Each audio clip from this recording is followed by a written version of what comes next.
Assalamualaikum dan salam sejahtera. Berita hari ini bersama saya Amir Hakim Adha bin Azmi. Unit bimbingan dan kaunseling di setiap institut pendidikan di Malaysia akan menawarkan pelbagai bidang bimbingan. Namun disebabkan penularan pandemik COVID-19 ini telah memberi kesan kepada pelaksanaan sesi bimbingan dan kaunseling terutamanya di sekolah. Menurut Kamus Dewan edisi keempat, bimbingan merupakan perbuatan membimbing dan memberi petunjuk kepada seseorang. Tambahan pula, Othman Muhammad menyatakan bahawa bimbingan ini merupakan sebahagian daripada proses membantu seseorang untuk mencapai sesuatu matlamat yang diinginkan. Selain itu, kaunseling juga merupakan satu proses perhubungan menolong yang sistematik berdasarkan atas prinsip psikologi. Bagi memastikan bahawa matlamat dan objektif perkhidmatan bimbingan dan kaunseling tercapai, kaedah penyampaian dan perkhidmatan kepada kumpulan sasaran adalah amat penting. Keberkesanan dalam perkhidmatan akan dapat mewujudkan pelajar yang seimbang dari segi semua aspek. Oleh itu, terdapat bidang-bidang bimbingan yang ditawarkan oleh sekolah untuk membantu pelajar yang menghadapi masalah. Bersama rakan tugas saya, Anis Auni binti Roziki, akan melaporkan pelaksanaan bidang bimbingan yang ditawarkan oleh unit bimbingan dan kaunseling semasa penularan COVID-19 ini. Silakan. Terima kasih rakan setugas Amir Hakim Adha. Saya akan teruskan dengan melaporkan bidang bimbingan yang ditawarkan oleh sekolah, iaitu bidang bimbingan pelajaran. Masalah yang terwujud di dalam diri seseorang manusia ini merupakan satu proses yang tidak akan berhenti di dalam kehidupan manusia. Masalah-masalah yang dihadapi oleh sesetengah pelajar akan diselesaikan oleh unit bimbingan dan kaunseling sekolah mengikut kepada proses yang telah ditetapkan. Masalah pelajar yang sering berlaku sama ada sebelum pandemik atau selepas pandemik COVID-19 adalah tetap sama, iaitu masalah dari segi perkembangan pendidikan dan masalah pemulihan dari segi pendidikan. Masalah pelajar akan diselesaikan oleh guru kaunseling dengan menggunakan proses yang sedia ada. Akan tetapi, proses sedia ada ini adalah lebih berkesan jika dilakukan secara bersemuka. Semasa pandemik COVID-19 melanda, pihak sekolah serta unit bimbingan dan kaunseling perlu membawa arahan pihak kementerian untuk tidak melibatkan sebarang program keramaian. Namun, pihak sekolah tetap akan menyediakan sebarang keperluan pelajar. Semasa pandemik COVID-19 berlaku, kaedah penyelesaian masalah tersebut berbeza dari sebelum berlakunya pandemik. Unit bimbingan dan kaunseling akan mendapatkan maklumat permasalahan yang dihadapi oleh pelajar dengan menghantar borang maya atau erti kata lain Google Form kepada setiap pelajar. Dengan menggunakan borang maya tersebut, para guru kaunseling dapat mengetahui tahap kecenderungan bagi seseorang pelajar. Menurut para guru kaunseling, kebolehpercayaan untuk seseorang pelajar tersebut menjawab sebarang borang maya adalah lebih tinggi berbanding dengan bertanyakan soalan secara berhadapan kepada mereka. Secara keseluruhannya, semasa penularan pandemik ini, bimbingan dan kaunseling untuk pelajar adalah lebih kepada atas talian. Bagi pelajar yang mempunyai masalah yang besar, proses untuk menyelesaikan masalah itu akan mengambil masa yang lebih lama. Unit bimbingan dan kaunseling sekolah mempunyai satu matlamat yang ingin dicapai apabila memberikan perkhidmatan kepada pelajar. Matlamat itu ialah dengan memastikan pelajar mendapat pencapaian yang seimbang mengikut kepada falsafah pendidikan kebangsaan, iaitu dari segi intelek, rohani, emosi dan jasmani berdasarkan kepercayaan dan kepatuhan kepada Tuhan. Sekian laporan dari saya, Anis Auni. Terima kasih dengan laporan bidang bimbingan pelajaran sebenar tadi. Pendidikan vokasional merupakan laluan kerjaya untuk pelajar. Bimbingan dan kaunseling di sekolah adalah pemudah cara untuk pelajar yang ingin memasuki bidang yang mereka minati. Inventory minat kerjaya atau IMK merupakan satu proses soal sidik yang dilakukan untuk menentukan kecenderungan pelajar. Soal sidik IMK ialah soal sidik yang menggunakan teori dan prosedur untuk menilai pendidikan dan psikologi seseorang secara umum. Melalui soal sidik ini, ia akan menilai pengetahuan, kebolehan, sikap dan kualiti personaliti seseorang.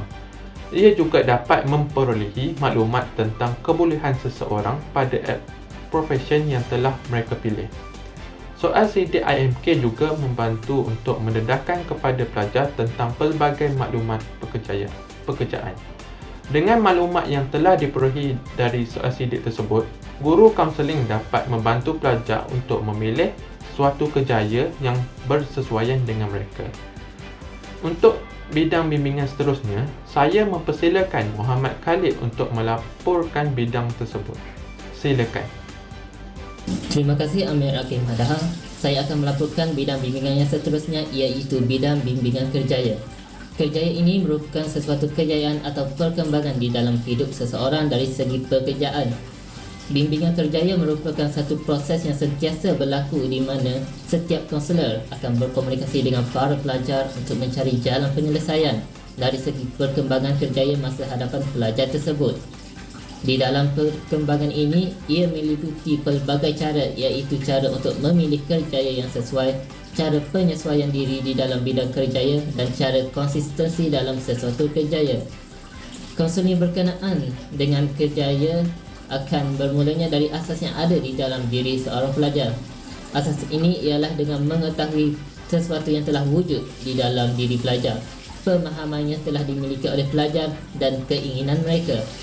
Pengumpulan elemen-elemen penting ini dapat membantu guru kaunseling untuk menerangkan dengan lebih mendalam kepada mereka tentang prospek kerja dan halangan-halangan yang mereka akan hadapi melalui kerjaya yang telah dipilih. Di dalam bimbingan kerjaya, terdapat 4 langkah yang akan dilakukan oleh guru kaunseling dalam membantu pelajar memilih kerjaya mereka. Yang pertama ialah bersemuka untuk bertanyakan soalan peribadi kepada pelajar tersebut. Dengan persoalan ini, guru kaunseling dapat mengumpul data yang berdasarkan jenis teori. Seterusnya, langkah kedua ialah memberikan soalan inventory atau soal selidik. Langkah ketiga pula adalah maklumat yang telah diterima melalui inventory atau soal selidik akan ditafsir dan dinilai oleh guru kaunseling. Langkah seterusnya ialah membuka sesi soal jawab dengan pelajar supaya dapat membantu tahap pemahaman pelajar terhadap kerjaya tersebut. Pemilihan dan ketekalan daripada pelajar merupakan langkah terakhir di dalam bimbingan kerjaya ini. Sekian sahaja laporan saya, Muhammad Khalid, pada hari ini. Terima kasih. Terima kasih dengan perkongsian laporan bidang bimbingan kerjaya yang dikongsikan oleh saudara Khalid tadi. Seterusnya kita beralih ke teori-teori kerjaya. Konsep tradisi mengenai kerjaya adalah berkait dengan perkembangan beransur menaiki hierarki teratur dalam sebuah organisasi atau profesion. Kerjaya merujuk kepada pengajian seseorang dan peranan dalam sepanjang jangka hayat mereka. Bersih kerjaya ini menjadikan ia jelas bahawa seseorang boleh maju dalam kerjaya mereka secara melintang selain menegak. Kerjaya merupakan pekerjaan yang dilakukan oleh seseorang dalam kehidupan seharian mereka. Mereka bekerja untuk mendapatkan wang untuk digunakan dalam memenuhi keperluan dan mendapat kesempurnaan hidup. Kerjaya ini dapat ada pelbagai bentuk dari segi bidang tugas, tempat, masa dan identiti. Setiap manusia memiliki keinginannya tersendiri. Oleh disebabkan itu, di dalam bidang bimbingan dan kaunseling, terdapat pelbagai teori bagi membantu para pelajar bagi mencari minat mereka serta membantu mereka dalam mencari haluan kerjaya mereka. Bagi mengetahui lebih lanjut, kita bersama saudara Amir Asri bagi berkongsi perincian mengenai teori-teori kerjaya tersebut. Dipersilakan. Terima kasih Amir Hakim Adaha. Saya akan melaporkan bidang bimbingan yang seterusnya, iaitu teori-teori kerjaya. Terdapat pelbagai teori kerjaya yang telah dibangunkan yang menjadi asas pengkaji dalam kajian terhadap bidang kerjaya. Antara teori tersebut ialah teori pemilihan kerjaya yang menggunakan pendekatan struktur yang memberikan penekanan kepada proses yang terlibat dalam pemilihan kerjaya dan yang mempunyai struktur yang amat jelas seperti teori thread dan teori factor, teori Holland, teori Enroe dan teori psychoanalytic Bourdin. Manakala teori super yang diasaskan oleh Donald E. Super pula dikenali menggunakan pendekatan proses. Walaupun terdapat banyak teori-teori tersebut, akan tetapi yang digunakan di sekolah ataupun yang dipraktikkan cuma beberapa antaranya ialah teori Holland. Teori pemilihan kerjaya Holland merupakan hasil kajian Holland terhadap personality yang memfokuskan kepada tipologi dan banyak dipengaruhi oleh trait dan faktor. Trait personality biasanya dikenal pasti melalui kecenderungan terhadap mata pelajaran sekolah Aktiviti rekreasi, hobi dan kerjaya, sementara minat vokasional boleh digambarkan sebagai ekspresi personaliti teori Holland. Telah mengkategorikan individu kepada salah satu daripada 6 kategori yang diberikan oleh Holland berdasarkan pengamatannya terhadap budaya masyarakat Amerika. 6 personaliti tersebut ialah realistic R, investigative I, artistic A, social S, enterprising E dan conventional C. Berdasarkan kepada 6 kategori individu tersebut, ia diringkaskan menjadi realistic. Siddiq Muhammad Noah telah mencadangkan 6 personaliti individu yang boleh dipadankan dengan pekerjaan tertentu. Menurut Holland, setiap jenis personaliti ini adalah terbentuk hasil daripada interaksi antara pelbagai desakan budaya dan personal termasuklah rakan sekolah, pewarisan, biologi, keluarga, kelas sosial, budaya dan persekitaran fizikal. Hasil daripada interaksi ini iaitu antara individu dengan faktor-faktor tersebut akan menyebabkan individu akan mengemari suatu aktiviti. Justeru individu akan terdorong untuk membina sifat tertentu yang seterusnya akan mendorongnya untuk berfikir, membuat tanggapan dan seterusnya bertingkah laku dengan cara yang tertentu. Terdapat 6 persekitaran iaitu realistic tadi. Setiap persekitaran membentuk ciri-ciri pekerjaan yang tersendiri. Menurut Holland, setiap persekitaran ini akan didominasikan oleh personaliti tertentu. Individu akan mencari persekitaran yang memberi ruang dan juga peluang kepada mereka mengamalkan kemahiran-kemahiran dan kemampuan yang mempunyainya. Ia juga dijangka akan melahirkan sikap dan nilai-nilainya dan mengambil segala permasalahan dan peranan yang dipersetujui yang wujud dalam persekitaran tersebut. Tingkah laku individu adalah ditentukan oleh interaksi antara personaliti dan persekitarannya. Menurut Holland, sekiranya kita mengetahui pola personaliti individu dan pola persekitarannya, maka secara prinsipnya kita boleh meramal beberapa perkara yang mungkin terjadi hasil daripada padanan tersebut. Ini termasuklah pemilihan kerjaya. Sekian berkenaan mengenai teori-teori kerjaya pada hari ini.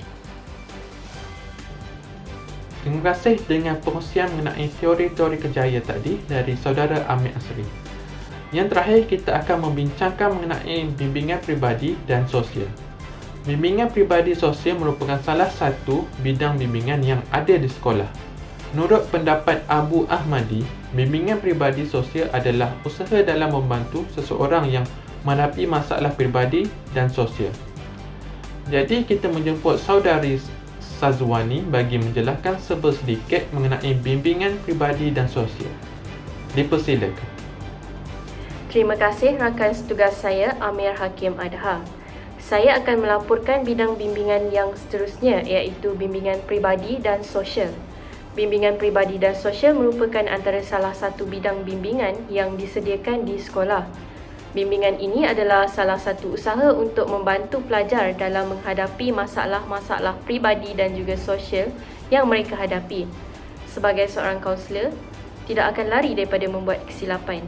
Kaunselor perlu pandai untuk membezakan masalah dan punca berlakunya sesuatu masalah terhadap seseorang pelajar. Apabila seseorang pelajar mempunyai masalah, kaunselor tidak boleh untuk terus menghukum pelajar tersebut. Sekiranya pelajar membawa sesuatu simptom ke sekolah, kaunselor perlu berbalik kepada ilmu sosiopsikologi. Sosiopsikologi beranggapan bahawa setiap pelajar membawa watak dan nilai yang dipengaruhi oleh peristiwa-peristiwa lepas atau pernah berlaku kepada diri mereka. Setiap masalah yang pelajar hadapi, kaunselor perlu mengenal pasti punca berlakunya masalah tersebut. Antara masalah yang berlaku adalah masalah perceraian ibu bapa. Masalah ini telah menyebabkan perebutan anak. Anak akan berasa tertekan dan akan memberontak ketika di sekolah. Pelajar tersebut akan menunjukkan simptom-simptom seperti kurang perhatian dalam pelajaran. Kaunselor akan memanggil pelajar tersebut untuk sesi kaunseling.